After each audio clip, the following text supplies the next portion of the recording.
This is the Ride1Up Limited, abbreviated LMT'D. I've been braving the cold here in Ohio the past few weeks and testing it out, and overall I think this is a great option for those looking to grab an e-bike this holiday season. It's currently on sale for just under $1,600, which makes it a great value as well. Full disclosure, this bike was provided to the channel for review. Right off the bat, this bike arrived like many others do, completely unassembled, and unfortunately this was one of the more difficult bikes to piece together. Okay, we've now got the bike assembled here. That was a little bit difficult. I think the main difference on this bike compared to some others is you actually do have to install the chain, which is a little bit of a pain, but not too bad. They do provide you all the tools to do that, except for just a big wrench to tighten down one of these pieces here. But otherwise, I think it wasn't too bad of an install. It's been about 30 or 40 minutes and was able to get it together. And now let's go ride this thing. However, once it was assembled, I did take a quick ride and I was instantly impressed. You could just immediately feel how quality and smooth this bike was. It's easily one of the more comfortable bikes I've ridden between that front fork suspension and just overall frame design. And probably the biggest reason for that smoothness is the pedal assist design. So instead of using pedals to track when to kick on that pedal assist, just based on how often you're moving the pedals, this bike actually uses a torque sensor, which leads to a much smoother ride. Ride1Up has a good page on their website breaking this down, but the torque sensor is actually helping dynamically adjust the amount of pedal assist you get based on how hard you're pedaling, versus a traditional cadence sensor, which just turns the motor on and off as you move the pedals. But overall, I'm a big fan of that torque sensor system and definitely going to be looking for that in future e-bikes I test. With this pedal assist, it will get you up to 28 miles per hour, but if you do like to chill and just only use the battery, there is a throttle as well, which will keep you cruising at around 20 miles per hour. Powering the bike is a 750 watt hub motor, which is around the maximum power you can have on electric bikes in most states before they enter motorcycle territory.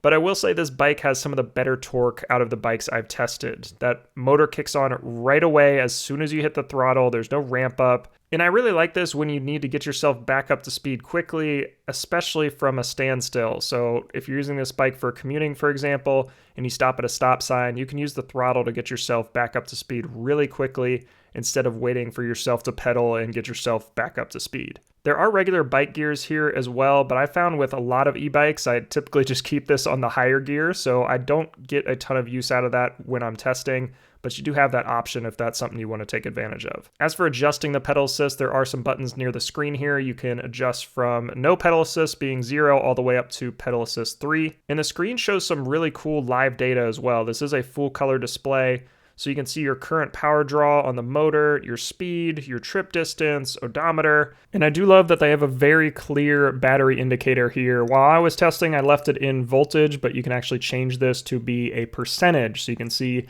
exactly how much battery is left. That battery is on a 48 volt architecture with 14 amp hours of capacity, which is good from anywhere from around 30 miles to 50 miles, depending on all kinds of factors like payload, terrain, incline, all the normal efficiency things. And that battery is removable as well, which is really great if you want to charge the battery away from where you typically park the bike. The battery does lock to the frame as well to prevent anyone walking away with it. As for tires, the Limited features some of my favorite tires so far. They aren't your typical road tires, but they aren't beefy off-road tires either. They are these 2.4-inch WTB groovy tires, and that's not an adjective, that's just the model of the tire. I found them to be a great hybrid tire, so obviously won't be as good as a true off-road tire or as efficient as a road tire, but it's a good balance between the two. The bike is fairly light as well. It's around 53 pounds, so you can easily pick it up and move it around if you need to. And a testament to the bike's quality and design here,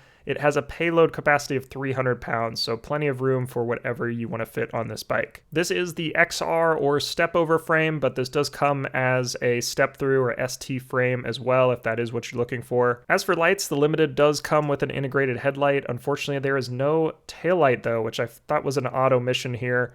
There's also no rear rack, so if you are looking for that, you can add it as an accessory, but it does not come standard. So in summary, I think some big wins for the Limited are that price. I think you're getting a lot for the price here. That torque sensor system, like I said, very impressed with this. Definitely going to be looking for it on future bikes. and just the overall ride comfort. I think it rides really smoothly. Definitely going to be using this a lot more once it gets a bit warmer outside. But some downsides to keep in mind are the assembly process. Granted, there are some great videos online, so you can definitely get through that, but I think it is going to take a little bit more time than your typical e-bike, and you are missing that rear light and rack here. Overall, I had a really positive experience riding this bike around, and I'm looking forward to riding it more once it gets a bit warmer here in Ohio. Definitely once spring hits, I'm going to be on this thing a lot. And if you're interested in buying one of these, I do have an affiliate link below. Any purchase of one of these bikes does help support the channel, so I appreciate if you would use that. But that'll do it for today's video. Let me know what you think of this bike down in the comments, what you like, what you dislike, and everything in between. And thank you so much for watching.